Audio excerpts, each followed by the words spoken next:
Benny, guess what? I almost showed up late today. I set 3 alarms last night, thinking I'd beat the rush. But the bus left early. I waited at the stop like a fool, and in the end, I had to grab a cab. Cost me double. Oh man, so your super smart plan totally backfired, huh? Backfire? Like when a car engine pops. But I took the bus, not a motorcycle. True, but in English, backfire also means when your plan totally fails, and not just fails, but has the opposite effect you wanted. Let me go over that again. Backfire also means when your plan totally fails, and not just fails, but has the opposite effect you wanted. Like, you try to be helpful, but you end up making things worse. That's a backfire. Here's a sentence. I tried to fix the printer, but it backfired and now it's making weird noises. Haha, I get it now. I was trying to be early and chill, but I ended up late and broke. And I'm starving. Brain not working. Classic backfire. Welcome to Monday. Yeah, my plan totally backfired. But hey, sometimes other people react in weird ways too, like my mysterious coworker Sarah. Remember when I posted that red velvet cake photo in the work chat? I thought it would make everyone smile. But Sarah, you know, the one who always talks, she didn't say a word. I thought she was sick or something.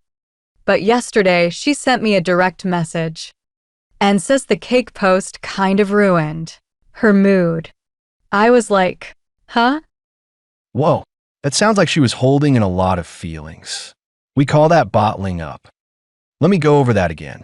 We call that bottling up. Bottle, like a water bottle? So bottle up means stuffing emotions inside. Like soda in a bottle? Exactly. Imagine shaking a soda bottle, but not opening it. The pressure builds up. That's what happens when someone bottles up anger or sadness. Example, he bottled up his stress all week, and then he snapped at his roommate over a spoon. Now I get it. Sarah probably wanted cake too, but thought I was bragging or something. So she said nothing, and now she's exploding a week later. Yep, classic bottle up and blow up combo. Should I talk to her? Then?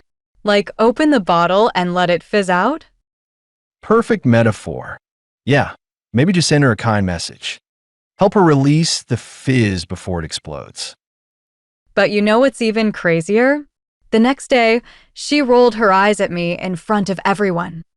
I was so shocked. I mean, didn't we already talk about it in private? Oof, sounds like she wasn't really done being upset. Sometimes when people feel hurt, but don't know how to say it, they might just lash out. Lash out? Like lashes like mascara? Or is it lash like a whip? Not mascara. It's like the whip one. Lash out means someone suddenly yells or acts mean, usually because they're angry or upset inside. Let me go over that again. Lash out means someone suddenly yells or acts mean. Here's an example. I was just asking a question, but he lashed out at me like I broke his phone. That is so real. My little brother did that last week. I asked if he forgot to do the dishes, and he just yelled at me. Later I found out he got scolded by his teacher. So, he wasn't mad at me, he just lashed out. Exactly. People lash out when their feelings are too full, and they can't hold it in anymore. It's not fun, but it happens. Next time, I'll try to remember. When someone lashes out, maybe it's not really about me. I just happened to walk into their emotional volcano. Huh, emotional volcano. I like that. You're getting good at this, Grace. Speaking of emotional volcanoes, I was planning to talk to Sarah privately. But then I overheard her in the break room, telling another coworker that I'm always trying to show off. I just snapped. I marched up and asked her, "Do you have something to say to me directly?" Whoa, you totally snapped. That means you lost your cool for a second. Boom, all that pressure exploded. Like, he snapped at his sister after a long, stressful day. Or, she snapped when the kids spilled juice on her laptop. Yeah, I totally lost it. I even slammed my water bottle on the counter. Then she looked at me like I was the crazy one, and later told people I was overreacting and too sensitive. I thought we could fix it, but now it's just silent war. Oh, that sounds rough. And what she said, that's kind of a guilt trip move. Guilt trip? That sounds like a sad little vacation. What does it really mean? I wish it was a vacation. But nope, to guilt trip someone means to make them feel bad on purpose, usually to control them or avoid blame. Let me go over that again. To guilt trip someone means to make them feel bad on purpose, usually to control them or avoid blame. Like, he guilt tripped me into going to his boring party by saying, I guess real friends would show up. Then yeah, Sarah totally guilt tripped me. She didn't say anything to my face, but played the victim behind my back. That's so unfair. For real. That kind of guilt tripping messes with your mind. Don't carry her emotions for her. That's not your job. I'm writing that down.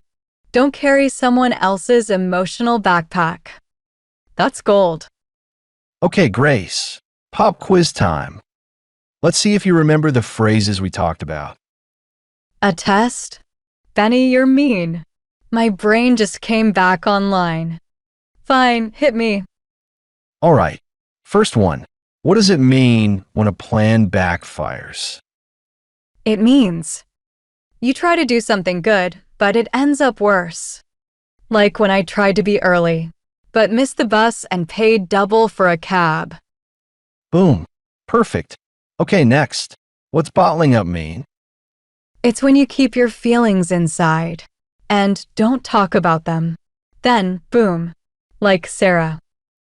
You nailed it. All right, what about lash out? It's when someone suddenly yells or gets mad. Like when my brother shouted at me, but he was actually upset about his teacher. Yep, you got the hang of this. Okay, last one. What's guilt tripping? It's when someone makes you feel bad or guilty to control you. Like when Sarah played the victim and said I was too sensitive. Boom. 4 for 4. You crushed it, Grace. So, do I get a prize? Like bubble tea? Haha, we'll see. But hey, do you think maybe you kind of hit a nerve with Sarah, even without meaning to? Hit a nerve? You mean I poked her pain button? I just posted cake. What, did she have a dessert trauma as a kid? Not exactly trauma, but sometimes even small things can remind someone of a bigger issue they're already stressed about.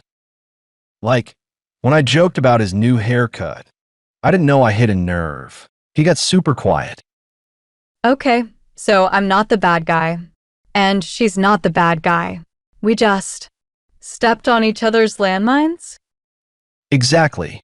Now you're not just learning phrases. You're reading emotions too. Thanks for talking with me today, Benny. I feel a lot better. Learning these phrases isn't just about speaking English. It helps me understand myself and others too. I'm glad to hear that, Grace. Language is a tool for connection, not just words. Sometimes, knowing the right phrase helps us see the feelings underneath. Next time I see Sarah, I'll be more patient. I won't get caught up in her mood so easily. After all, I know words like backfire, bottle up, lash out, guilt trip, and hit a nerve. Exactly. And remember, everyone has their own emotional volcanoes. Sometimes we set off each other's eruptions without meaning to. So maybe I should learn how to cool down these volcanoes. so everyone gets along better? Absolutely. Sometimes a kind word or a simple "are you okay" can calm things down. That's real emotional intelligence. Thank you, Benny. Today, I didn't just learn English phrases.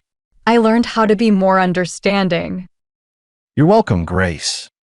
Keep practicing, and you'll be a pro at both language and life.